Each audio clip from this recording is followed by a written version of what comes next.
Today we're going to show you the 10 biggest mistakes that beginner paddle players make. But good news, there are easy ways to fix this.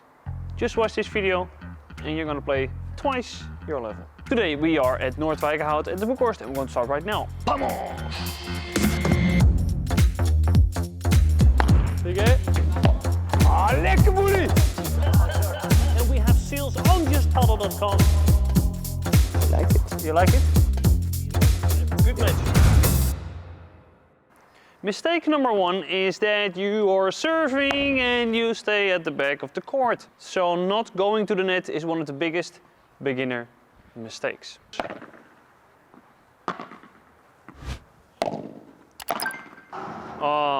When you are staying at the back of the court, you give a lot of time to the other player to respond. And also they can come to the net.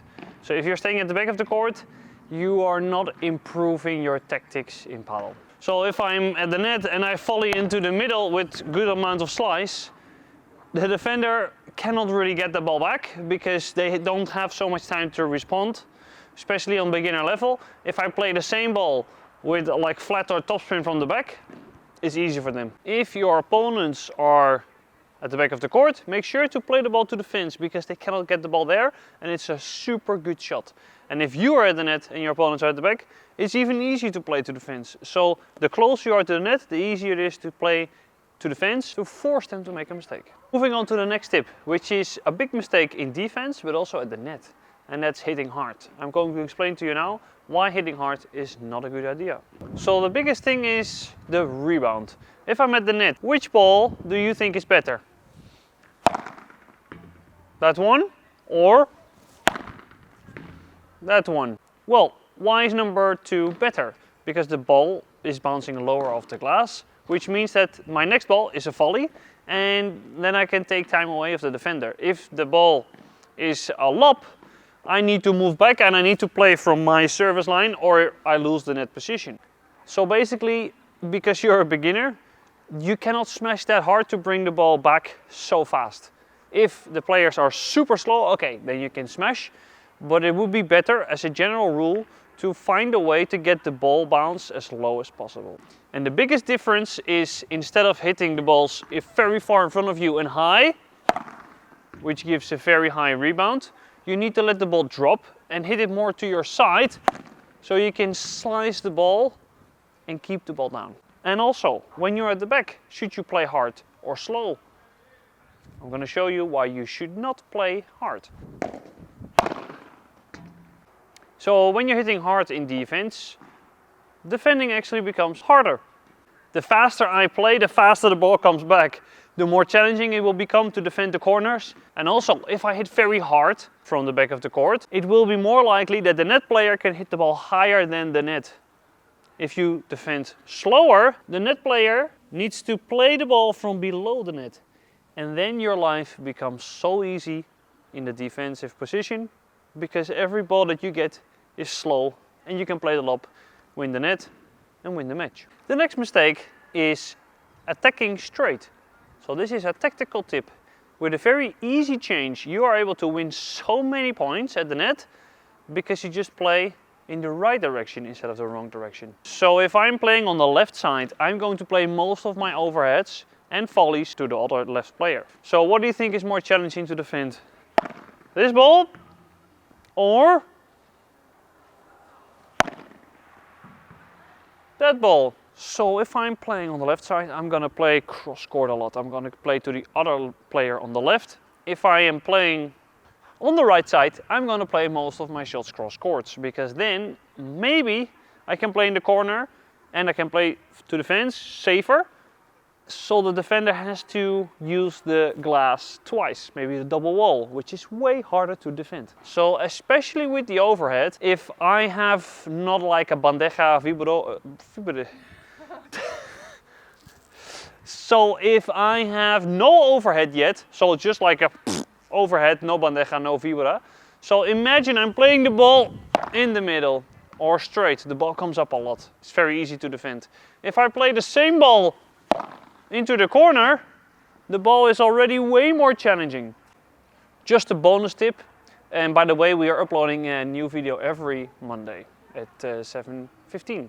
So if I have a flat overhead, I try to play to the sidewall, to the fence, because then the ball is really challenging. So if you don't feel comfortable in this area, try to hit the ball as high as you can and aim to the sidewall first, because the ball will die. One more example. So let's say I'm here, I'm gonna play to the sidewall. The ball's dying really close to the glass there, which is extremely difficult to defend. So high contact point, go to the sidewall first. If you have a low contact point, you can go to the back wall and then the sidewall. So many players are switching too much. So sometimes the ball is coming from that person and I try to play cross. I have to move so much. Imagine I'm in this position. So I'm in a position that I can play cross courts and I can defend the middle, I can defend the fence. The moment I have a forehand volley and I switch player, I need to move all the way here. And then the next ball, I play to that player again and I need to move all the way here again.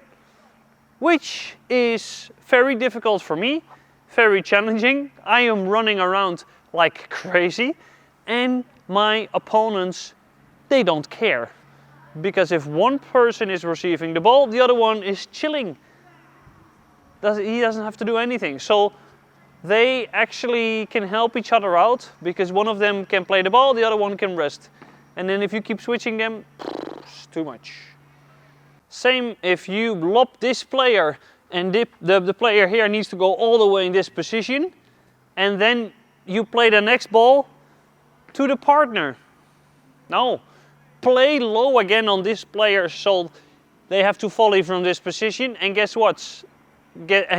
What is the best option now? Lob this player again. Keep just moving them around. So if you're at the back of the court, make sure to move one attacker from forwards to backwards. And if you are at the net, make sure that you move one defender from left to right. So bring them to the middle, bring them to the fence. Make them work as hard as you possibly can. Mistake number 5 is that you're playing with your face to the glass. Hello. What are you doing? This is especially the case when you're defending the backhand of the glass. So a lot of players are getting the ball here and they do this. Playing with your face to the other side is way better because you can see where your opponents are positioned. Sometimes you need to play this shot, but that's only if the ball is like dying very close to the glass. But in any other case, it will be way better to use your forehand off the wall and your backhand off the wall. It's way more relaxed. If you get lobbed, try not to move back in this way and then scoop it up. I know that some of you out there are doing this one. So when you're running back to get the lob, make sure that you're able to turn your body. So when you are about to hit the ball, make sure that you are either here or there. And the reason that you're not good with the glass yet is because you did not use it enough and because you're not late enough. Because if you wait until the ball is in front of you, you can do this and the ball will go over the net. If you keep hitting the ball here, good luck. It's not that you have a bad backhand or a bad forehand, you have bad patience. This mistake, mistake number 6, is using your front foot when defending the glass. If you change this technique, it's going to be way easier to defend the glass because this is going to be your main struggle and this is going to be 85% of your trainings should be at the back of the court. What many players tend to do is when the ball hits the glass, they are stepping with their right foot to the glass or sideways. And now it is really hard to play a good shot because you're locked.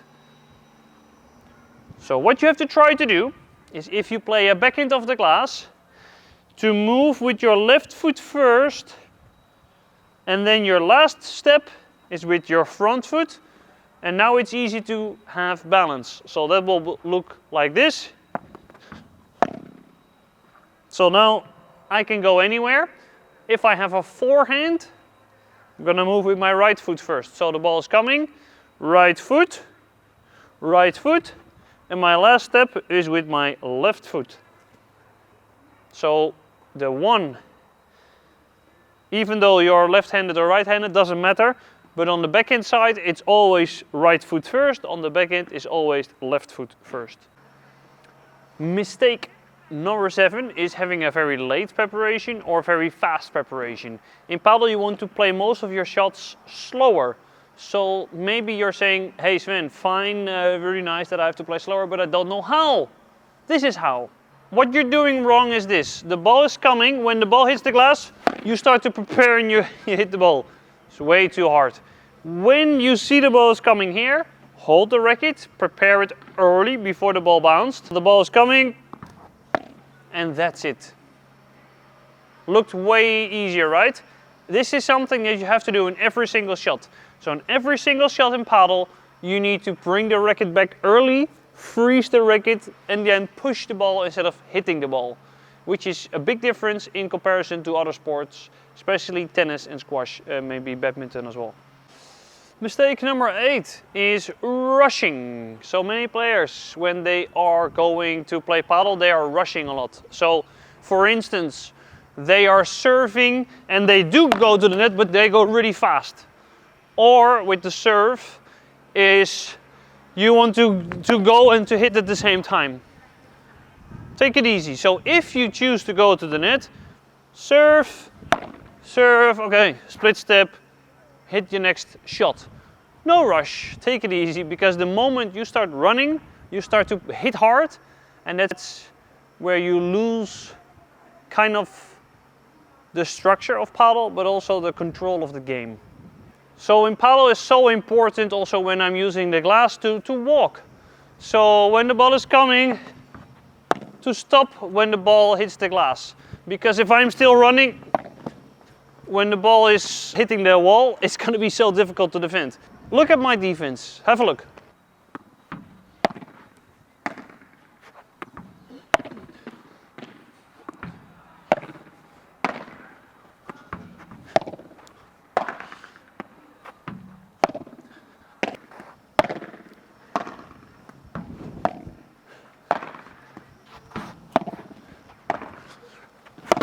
Positioning. Most of you are in the wrong position. Being in the right position is maybe point number 1, the most important one.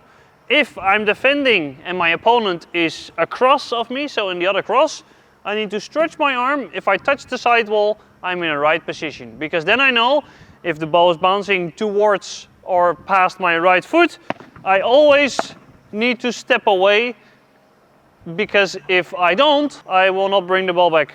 Well, if I'm far from the glass, too far from the sidewall, and the ball goes past my right foot, and I move back, oh, that's the mistake. If I position myself here, which is correct, and is going past my right foot, then I will always know that the ball is going sidewall backwall instead of backwall sidewall, which makes a very big difference.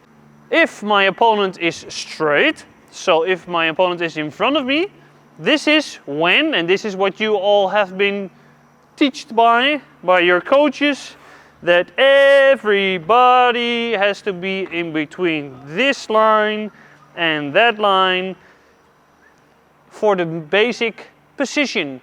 This is absolutely wrong when your opponent is on the other cross and has the ball, because you're too far away from the sidewall and too far away from the fence.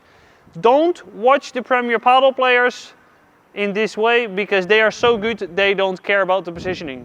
If your opponent is in front of you, you are in this position. If your opponent is across of you, you are in this position. But where should you be when you are at the net? If my opponent on the right side has a forehand, I should be around the second post, so it's the door, the first post, the second post, covering the middle and my fence. If the ball is in the middle, I should go to the first post and towards the fence to cover my fence and a part of the middle. If the ball is in the backhand corner, I should go to the first post, cover the fence, and my partner covers the middle. If I am on the backhand side and the ball is coming from the backhand side, I take the middle.